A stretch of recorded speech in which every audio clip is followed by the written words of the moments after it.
Bwana Yesu asifiwe. Karibuni tena. Tunakwenda kujifunza somo jingine zuri lenye kichwa cha habari kinachosema mashahidi wa uongo.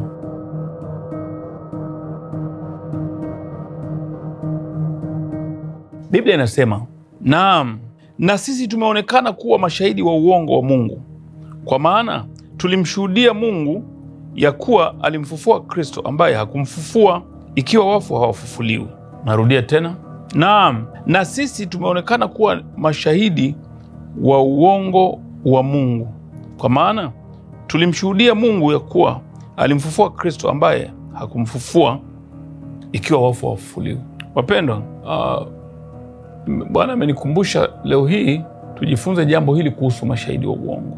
Ndugu zangu, kipindi hiki cha ukengeufu watakuja walimu wa namna mbalimbali ambao wengine mimi nimeshakutana nao. Anachukua maandiko, kipande cha neno la Mungu, halafu anakitumia kile kukuattack, kukushambulia kwamba unaona, wewe unasema unamwamini Yesu. Mwamini Yesu hapa mtumishi wa Mungu Paulo anakukanusha kabisa hapa. Hebu panasemaje? Naam, na sisi tumeonekana kuwa mashahidi wa uongo wa Mungu, kwa maana tulimshuhudia Mungu ya kuwa alimfufua Kristo ambaye hakumfufua. Wanaweza kaishia hapo tu. Unaona? Bwana Yesu, Paulo mwenyewe anasema Yesu hakufufuka. Na sasa ninyi mnasema amefufuka. Na anaweza kwenda akahama akatafuta andiko jingine linalofanana na hilo sasa leo hii Bwana amenisaidia ili tukumbushane jinsi gani ya kutafsiri neno la Mungu. Zamani hizi kumetokea walimu wengi wa uongo ambao wanatafsiri maandiko kinyume cha hali halisi ya maandiko. Ndugu zangu, natoa wito kwa wasomaji wote wa Biblia ya kuwa ukitaka upate tafsiri sahihi ya neno la Mungu katika Biblia, hebu tekeleza yafuatayo tafadhali. Ukinisaidia kuyashika hayo, nitafurahi sana. Kwanza kabisa, unapotaka kusoma neno la Mungu, muombe Mungu ili Roho Mtakatifu awe ndiwe mwalimu mkuu katika kujifunza Biblia.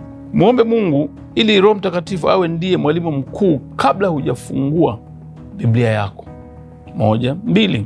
Usiingize mawazo au maoni yako katika maandiko unaposoma neno la Mungu. Usiingize mawazo au maoni yako katika maandiko unaposoma neno la Mungu, kwa sababu kuna watu wana tabia, anapofungua maandiko, wazungu wanaita concept, anaingiza concept, anaingiza fikra zake fulani. Kwa hiyo ukiingiza fikra zako pale, basi utasoma fikra zako. Pointi ya 3, ujue nani aliandika na aliwaandikia watu gani. Ujue nani aliandika neno hilo la Mungu na aliwaandikia watu gani.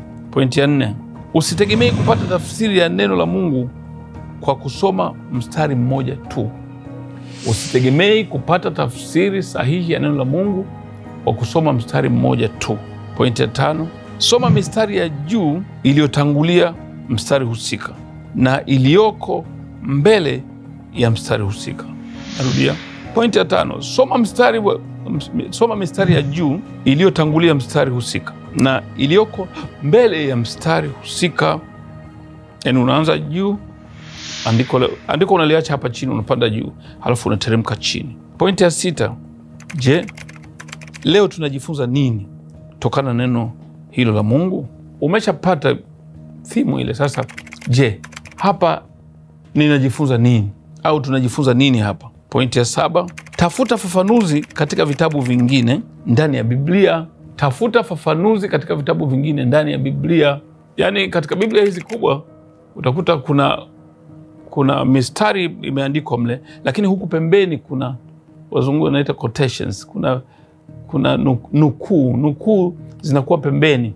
Mstari kama ni sura ya 4 mstari wa 6, unaona kule sura ya 4 mstari wa 6 wanakuwekea na fafanuzi, mistari ya kutafuta na Biblia ambayo inafafanua andiko lile. Pointi ya 8, tafuta msaada kwa walimu wa neno la Mungu au wachungaji, wainjilisti wanaoaminika walioko karibu yako. Narudia hapo. Pointi ya 8, tafuta msaada kama jambo lile umeliona ni gumu. Tafuta msaada kwa walimu wa neno, yaani wachungaji, wainjilisti, mitume, manabii wanaokuzunguka karibu yako. lakini wanaoaminika. Ndugu zangu, hebu tushughulikie andiko letu hapo juu sasa. Wakorintho wa kwanza 15:15 tulishughulikie hilo.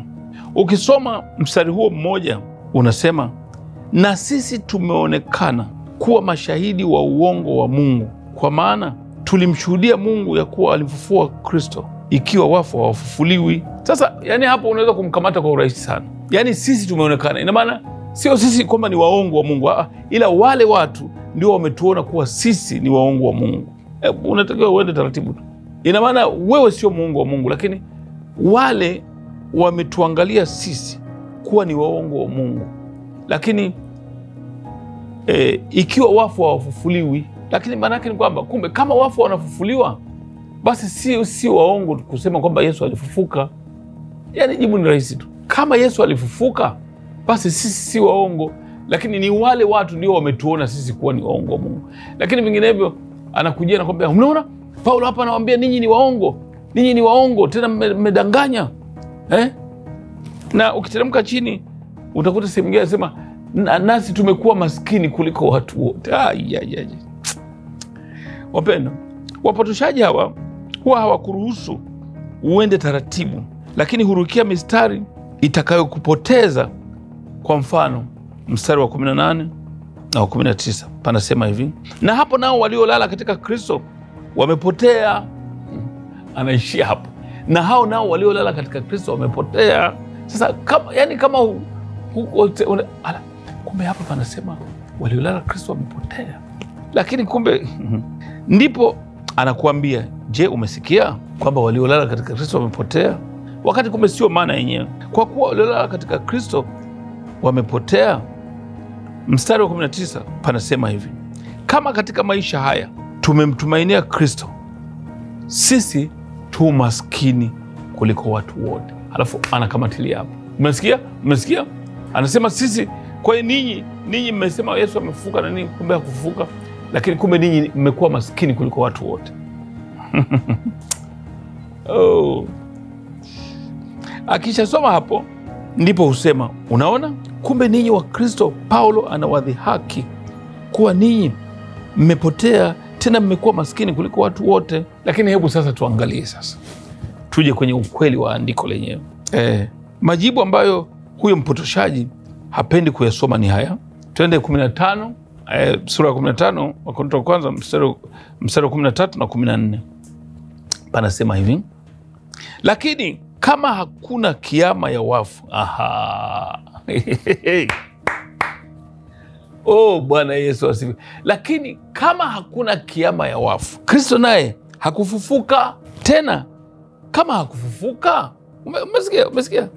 Kama hakufufuka, basi kuhubiri kwetu ni bure na imani yetu ni bure. Haleluya. Wapendwa, nafikiri tunakwenda vizuri hapa. Unaona ule mstari aliotoa pale ulikuwa wa 15. Sasa anakuzuia usisome mistari ile ya juu wala usisome mistari ya chini.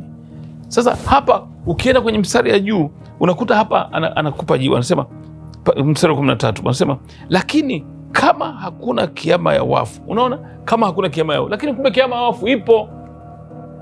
Kwa hiyo sisi tuko vizuri, kiama ya wafu ipo. Kama hakuna kiama ya wafu, Kristo naye hakufufuka.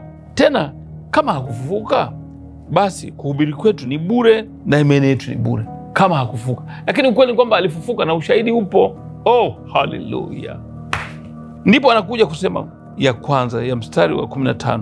Mstari wa 15 pale anapotaka anasema, naam, na sisi tumeonekana kuwa mashahidi wa uongo wa Mungu. Kwa hiyo ina maana sisi wa Kristo tumekuwa mashahidi wa uongo wa Mungu. Anakubania pale. Lakini ukianzia juu, kule juu amemalizwa. Anapokuja kutaka kuyumbisha hapa, hawezi kusomea mistari ya juu. Nafikiri wapendwa tuko pamoja. Unaona, kumbe sisi sio mashahidi wa uongo wa Mungu. Kwani ameshatoa jibu kuwa tumeonekana. Tumeonekana, lakini sivyo tulivyo. Lakini ni wale ndio wametuona. Yani wanafikiria kwamba sisi ni waongo wa Mungu.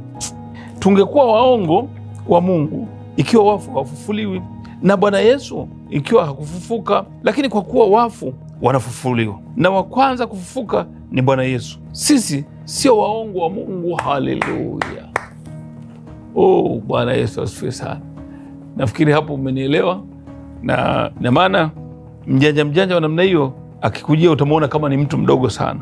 Tuendelee sasa mistari ya chini pale. Tuende mstari wa 20. Biblia inasema, lakini sasa Kristo amefufuka katika wafu, limbuko la waliolala. Umeona? Hakufikisha hapa kwenye ili andiko, kumbe Kristo alifufuka, naye ndio limbuko, ndio mfufuka wa kwanza, ndio limbuko. Limbuko manake ni vuno la kwanza. Huu ni mfano wa andiko moja tu. Wanaweza kulitumia kubabaisha watu wasiopenda kujifunza neno la Mungu na kulitafakari.